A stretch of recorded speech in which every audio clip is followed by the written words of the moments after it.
Shrimad Bhagavad Gita chapter 13 chapter 31 से श्लोक 34 तक है। इसको समझने की कोशिश। श्लोक 1। कृष्ण ने कहा, यह शरीर क्षेत्र तथा इसको जान क्षेत्रज्ञ कहा जाता है। भगवान अर्जुन को इस शरीर और उसमें रहने वाले शरीर आत्मा है। यह शरीर क्षेत्र अर्थात भूमि अन्न वनस्पति है। उसी तरह आत्मा इस शरीर रूपी क्षेत्र अर्जित किया करता है। शरीर पर इंद्रियादि के अभाव में आत्मा कर्म करने से असमर्थ है। आत्मा अद्य कहा गया है क्योंकि यह चेतन ज्ञानवान नित्य अनादि अणु एक दर्शनीय सत्ता है। यह शरीर अपने को जानता है अर्थात समझता है कि यह मेरा। श्लोक 2। और हे अर्जुन, सभी क्षेत्रों में क्षेत्रज्ञ तुम मुझे ही जानो। क्षेत्र ज्ञान है, वही ज्ञान है।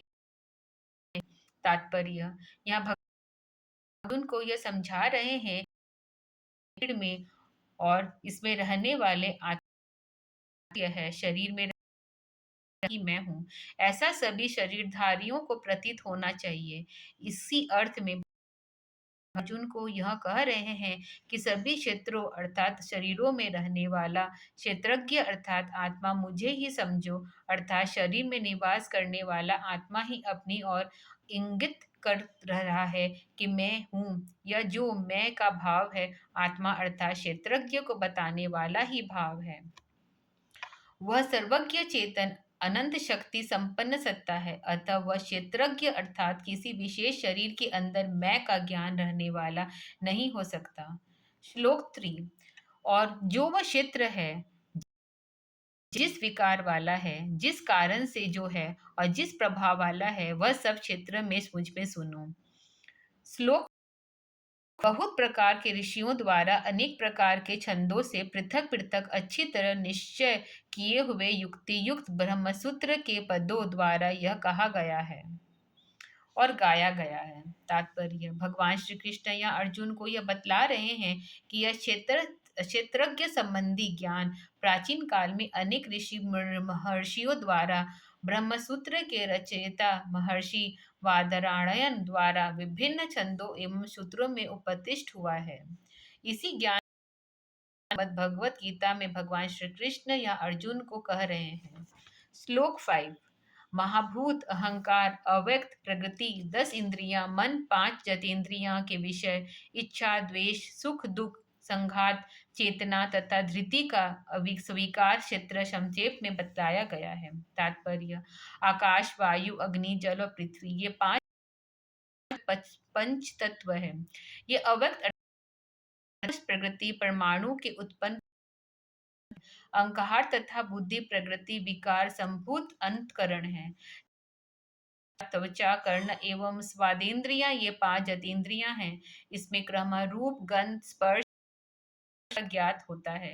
ये पांचों जतेंद्रियों पांव, गुदा, लिंग और वाणी ये 5 कर्मेंद्रियां हैं। मन एक अंतकरण है और यह इंद्रियों का प्रेरक प्रधान अंतकरण है। प्रत्यक्ष एवं चैतन्य से युक्त आत्मा इस शरीर में निवास करने वाला है। इन सबका सामूहिक रूप ही देह शरीर है। इसे ही क्षेत्र कहा गया है।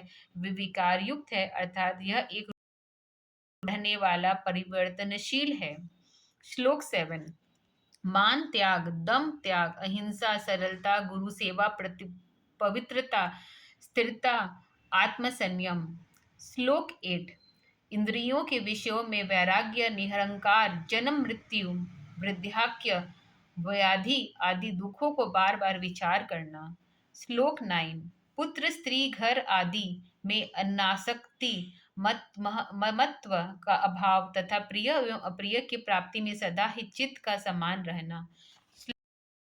मुझ में अर्थात गुरु के अन्य योग द्वारा निरंतर एक रूप में प्रेम भक्ति का होना, एकांत स्थान में सेवन तथा जनसमूह में अप्रीति। श्लोक 11। आध्यात्मिक ज्ञान में नित्य ज्ञान के अर्थ का दर्शन, यह सब ज्ञान है। ऐसे विपरीत जो है वह अज्ञान है। श्लोक 12। जो ज्ञेय अर्थात जानने योग्य है उसे मैं तुझसे कहूंगा, जिसे जानकर अमृतपान किया जाता है। वह अनादि परब्रह्म है, वह न सत है और न असत कहा जाता है। तात्पर्य। अब भगवान श्री कृष्ण अर्जुन को पूर्व कथित साधनों के द्वारा जानने योग्य वस्तु के विषय में कह रहे हैं।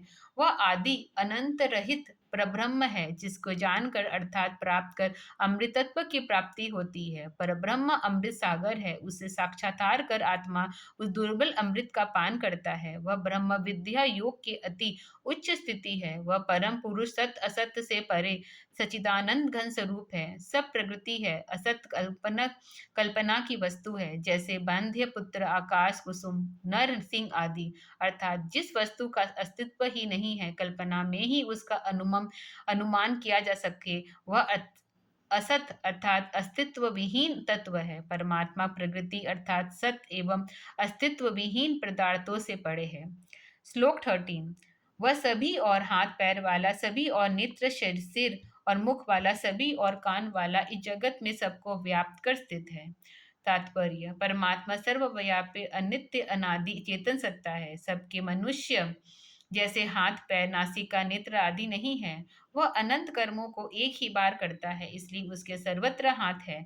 वह सर्वत्र व्याप्त अर्थात पहुंचा हुआ है, अतः उसके पांव सर्वत्र है। वह सभी के गुप्त प्रकट कर्मों को तथा सभी जड़ चेतन दृश्यों को एक ही साथ देख सकता है, अतः वह सर्वत्र नेत्र वाला है। वह सबकी बातें एक ही समय में सुन सकता है, अतः वह सर्वत्र श्रोता वाला है। सारे ब्रह्मांड को व्याप्त करके वह स्थित है, अतः वह सबको बाह्य भ्रमंतर आवृत किए हुए है। श्लोक 14। सभी इंद्रियों के गुणों से भासमान, किसी सभी इंद्रियों के रहित अनासक्त, परंतु सभी का भरता करता, प्रकृति के गुणों से परे निर्गुण किंतु गुणों का यह भक्ता है। तात्पर्य। परमात्मा नित्य शुद्ध बुद्ध चेतन स्वरूप संपन्न है। उसे हमारे जैसे नेत्र श्रोत्र हाथ पांव आदि इंद्रियां नहीं है। इंद्रिय एकदर्शीय शरीर में ही संभव है। परमात्मा को निर्गुण तथा सगुण कहकर आज संसार के अभूत व्यक्ति आपस में झगड़ रहे हैं। पूर्ण ज्ञान ही उसे सारे मतभेद हैं। भोक्ता चेतन नहीं, अतः वह परमात्मा संग सबका भोक्ता भी है। प्रत्यक्ष अनुभूति का विषय है, जो सद्गुरु शरणागत को चेतन माध्यम से परमात्मा की प्राप्ति साक्षात अनुभूति होने पर ही हो सकती है। अतः गीता। श्लोक 15। वह परमात्मा स्थावर जंगम जड़ चेतन सभी पदार्थों के बाहर एवं भीतर है। सूक्ष्म होने के कारण वह अति देव्य अर्थात जड़ करणों से अदृश्य अर्थात जानने योग्य नहीं योग्य है। वह दूर तथा समीप में स्थित है। परमात्मा। तात्पर्य। वह परमात्मा सर्वव्यापी चेतन सत्ता है। व्यापक व्यापक से सूक्ष्म बारीक होता है। जैसे पुष्प व्याप्य है और गंध व्यापक है, पुष्प की अपेक्षा गंध सूक्ष्म है। वह परमात्मा सर्वव्यापी अर्थात सब जगह है। वह हमारी आत्मा के अंदर भी अंतरात्मा रूप में स्थित है, अतः वह अत्यंत समीप है। वह दूराति दूर प्राकृतिक जगत में भी स्थित है और उसके बाहर भी शुद्ध चेतन मंडल में भी बुद्धि। श्लोक 16। और सभी भूतों में अविभाज्य अनंत होते हुए भी पृथक पृथक भिन्न भिन्न रूपों में समान स्थित है तथा सभी भूतों के संपन्न उत्पन्न पालन तथा संहार करने वाला है। वही ज्ञेय अर्थात जानने योग्य है। तात्पर्य। यहाँ भगवान श्री कृष्ण अर्जुन को परमात्मा विषय कुछ और विशेषताएं बतला रहे हैं। वह परमात्मा जड़ चेतन सथावर जंगम दृश्य या दृश्य सभी पदार्थों में व्यापक होकर स्थित है। वह अनंत अखंड चेतन है, अतः उसका विभाजन अर्थात विभिन्न अंशों में विभक्त करना संभव नहीं है, किंतु विभिन्न नाम रूप संपन्न जड़ चेतन पदार्थों में उसके बाध्य रूपादि के संबंध से वह भिन्न भिन्न रूपों में विभक्त जैसा प्रतीत होता है।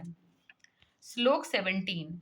वह ज्योतियों अर्थात प्रकाशों का भी प्रकाश है और अंधकार है। वह ज्ञान स्वरूप जानने योग्य है और सबके हृदय में स्थित है। तात्पर्य। वह चंद्र नक्षत्र अग्नि विद्युत आदि सभी प्राकृतिक ज्योतियों का कारण स्वरूप परम ज्योति है। परमात्मा की सज्जन शक्ति द्वारा ही उक्त सभी ज्योतिर्पिंड अपने वर्तमान रूप में स्थित है। वह प्रभु अंधकार से परे हैं। परम ज्योति स्वरूप एवं ज्ञान स्वरूप परमात्मा में अंधकार नहीं है। वह प्रभु सर्वत्र है। किसी भी दुर्बोध तत्व की कल्पना नहीं की जा सकती जो उसके ज्ञान की परिधि के बाहर अर्थात जिसे वह नहीं जानता हो। श्लोक 18। इस प्रकार क्षेत्र ज्ञान और जय को संक्षेप में कहा गया। मेरा भक्त इसे जानकर मेरे भाव को प्राप्त होता है। भगवान श्री कृष्ण इस प्रकार क्षेत्र ज्ञान तथा जय के विषय में अर्जुन को बतलाकर यह कह रहे हैं कि सद्गुरु का प्रिय भक्त शिष्य सद्गुरु बातों को जानकारी प्राप्त कर सद्गुरु के भाव को प्राप्त करता है, अर्थात उस भक्त की आध्यात्मिक अनुभूति सद्गुरु की आध्यात्मिक अनुभूति जैसी होती है। श्लोक 19। प्रकृति और पुरुष इन दोनों को भी तू अनादि ही समझ और सब विकारों तथा गुणों को भी तू प्रकृति से ही उत्पन्न हुआ जान। तात्पर्य, प्रकृति को ही परमाणु कहा गया है। प्रलय काल में परमाणु रूप हो जाता है। आकाश पृथ्वी सभी अपने कारण रूप परमाणु में परिवर्तित हो जाते हैं। परमाणु ही नित्य है। श्लोक 20। कार्यकरण के कर्तव्य में प्रकृति कारण कहलाती है। सुख दुख के भोग में आत्मा कारण कहलाता है। तात्पर्य, प्रकृति जड़ है। यह स्थूल शरीर का उपादान कारण है, अर्थात यह शरीर जड़ शरीर प्रकृति के पंच तत्वों के निर्मित है। 10 इंद्रियों तथा 4 अंतकरण के आत्मा के कारण है। इसके द्वारा आत्मा जगत के कर्मों को करता है। ये करण भी प्राकृतिक तत्वों से निर्मित है, अतः यह शरीर इनके अंतर्गत सभी अवयव तथा करण प्रकृति के कार्य है। इस शरीर में रहने वाला आत्मा भी सुख दुख आदि का भोग अर्थात अनुभव करने वाला है। आत्मा चेतन है, चेतन को ही सुख दुख की अनुभूति हो सकती है, जड़ को नहीं। अतः आत्मा ही प्रकृति से संयोग से सुख दुख का अनुभव करता है। यहाँ आत्मा जीव को ही पुरुष कहा गया है। श्लोक 21। जीव प्रकृति से स्थित होकर प्रकृति से उत्पन्न गुणों को भोगता है। उसके गुणों के साथ लगाव संबंध के कारण ही अच्छी बुरी योनियों में उनका जन्म होता है। तात्पर्य, चेतन आत्मा शरीर प्राप्ति के पश्चात मन बुद्धि चित्त अहंकार एवं 10 इंद्रियों द्वारा प्राकृतिक जगत के कर्मों को करता है। परिमाण स्वरूप उसे उच्च अथवा निम्न योनियों में देह त्यागोपंतात जनन ग्रहण करना पड़ता है। सुख दुख आदि की अनुभूति आत्मा को प्रकृति के साथ संगम के कारण ही होती है। श्लोक 22। इस शरीर में एक अन्य पुरुष परमात्मा भी स्थित कहा गया है। वह सबके कर्मों का साक्षी अनुमंता प्रेरक सबका भरण पोषण करने वाला तथा सबका स्वामी है। तात्पर्य, यहाँ भगवान श्री कृष्ण अर्जुन को शरीर में स्थित एक अन्य पुरुष के विषय में बतला रहे हैं। यह पुरुष पूर्वोक्त शरीर आत्मा में भिन्न परमात्मा है। आत्मा प्रकृति का साथ कर विविध कर्मों के फलस्वरूप अनेक योनियों में भ्रमण करता है। उसे भिन्न परमात्मा है जो इस शरीर के व्याप्त रहकर परमात्मा के शुभाशुभ कर्मों को साक्षी तदनुसार फल प्रदाता एवं सबका भरण पोषण कराने वाला सबका स्वामी है। इससे बढ़कर जीव के लिए कोई अन्य उपास्य तथा आराध्य नहीं है। श्लोक 23। जो व्यक्ति इस प्रकार पुरुष और त्रिगुणात्मिका प्रकृति को जानता है वह सभी स्थितियों को रहता हुआ भी पुण्य जन्म नहीं लेता। तात्पर्य, यह भगवान श्री कृष्ण अर्जुन को जन्म मरण से मुक्त होने का उपाय बतला रहे हैं। जो व्यक्ति अपने से भिन्न शरीर में रहने वाला परमात्मा को तथा सत्व रजतम गुणा संपन्न प्रकृति को जान लेता है वह पुण्य शरीर धारण नहीं करता, इसलिए वह मृत्यु को भी प्राप्त नहीं करता। श्लोक 24। कतिपय साधन आत्मा द्वारा ध्यान से आत्मा में परमात्मा को देखते हैं, ज्ञान योग के द्वारा तथा दूसरा परमात्मा को देखते हैं। तात्पर्य, भगवान चेतन तथा चेतन का ज्ञान चेतन माध्यम से होता है। परमात्मा आत्मा के अंदर भी आत्मरत्मा रूप से स्थित है। गुरु विधान से प्राकृतिक करणों से पृथक होकर आत्मा निचेतन रूप में स्थित होकर अपने अंदर व्याप्त परमात्मा को प्रत्यक्ष देखता है। श्लोक 25। और कुछ दूसरे लोग इस प्रकार न जानते हुए औरों से सुनकर उपासना करते हैं। वे भी तृतीय परायण पुरुष मृत्यु को अवश्य ही तर जाते हैं। तात्पर्य, अब कुछ अन्य लोगों को विषय में भगवान श्री कृष्ण बतला रहे हैं। वे ध्यान, ज्ञान और कर्मयोग के विस्तृत रूप से नहीं जानकर मात्र इसके साधन को अन्य परमात्मा प्राप्त व्यक्ति से सुनकर जान लेते हैं और परमात्मा की उपासना उस साधन के द्वारा करते हैं। ये भी मृत्यु के बंधन में मुक्त हो जाते हैं, क्योंकि जिस साधन का अभ्यास करके उनके पूर्व महापुरुष ने परमात्मा का साक्षात्कार किया है, उसी साधन को जानकर उसके द्वारा भजन अभ्यास करने से परमात्मा की प्राप्ति हो जाती है। श्लोक 26। हे भरत श्रेष्ठ अर्जुन, जो कुछ स्थावर जंगम इस संसार में उत्पन्न होते हैं, वे सभी क्षेत्र क्षेत्रज्ञ के संयोग से ही उत्पन्न होते हैं, इसे तुम जान लो। तात्पर्य: प्रगति, परमाणु, माया एवं अर्थ के वाचक यथार्थ शब्द है। परमाणु भूत का, पदार्थ का सूक्ष्मतम अंश है, जो किसी भी भौतिक यंत्रों में देखा नहीं जा सकता। सृष्टि के सारे पंच भौतिक दृश्य तत्व इन परमाणुओं में मूल से ही बनते हैं। प्राणियों के शरीर जिसे क्षेत्र कहा गया है, वही पंच भौतिक होने के कारण परमाणु निर्मित ही है। श्लोक 27। सभी जड़ चेतन पदार्थों में परमात्मा समान रूप से स्थित है, अर्थात व्यापक है। जो विनाशील वस्तुओं में अविनाशी परमात्मा को देखता है, वही तत्वदर्शी है। तात्पर्य: परमात्मा सर्वव्यापी चेतन सत्ता है। चेतन का कभी विनाश नहीं होता, यह नित्य तथा अनादि होता है। परमात्मा जगत के सारे सूक्ष्म स्थूल पदार्थों में ओतप्रोत व्याप्त है। जगत के सारे पदार्थों का रूप बदलता रहता है। प्रकृति जड़ तथा परिवर्तनशील है। प्रलय में जब परमाणु रूप हो जाती है, विनष्ट पदार्थों में परमात्मा व्याप्त होकर स्थित है। उस पदार्थों के नाश होने पर, अर्थात उसके नाम रूप में परिवर्तन होने पर भी परमात्मा के चेतन रूप का कोई अंतर नहीं आता है। श्लोक 28। क्योंकि सर्वत्र समान रूप में स्थित परमेश्वर को देखता हुआ आत्मा को हनन नहीं करता, इसलिए वह व्यक्ति परम गति को प्राप्त करता है। तात्पर्य: परमेश्वर के सर्वव्यापक रूप का प्रत्यक्षदर्शी योगी जन्म मृत्यु के बंधन से मुक्त होकर अविनर्चनीय आनंद का स्वेच्छा से उपभोग करता है। वह शुद्ध चेतन रूप में स्थित होकर परमात्मा के दिव्य चेतन रूप में प्रविष्ट हो जाता है। अब उसके और उसमें परमात्मा के बीच प्रकृति का कोई घेरा, कोई आवरण नहीं रह जाता, अतः परमात्मा के दिव्य गुणों को प्रत्यक्षानुभूति से सतत होने लगती है। क्योंकि योग युक्ति रूप वह व्यक्ति अपने आप बीच से फंसाकर फल भोग बंधन रूप कष्ट को भोगने वाला होता है। श्लोक 29।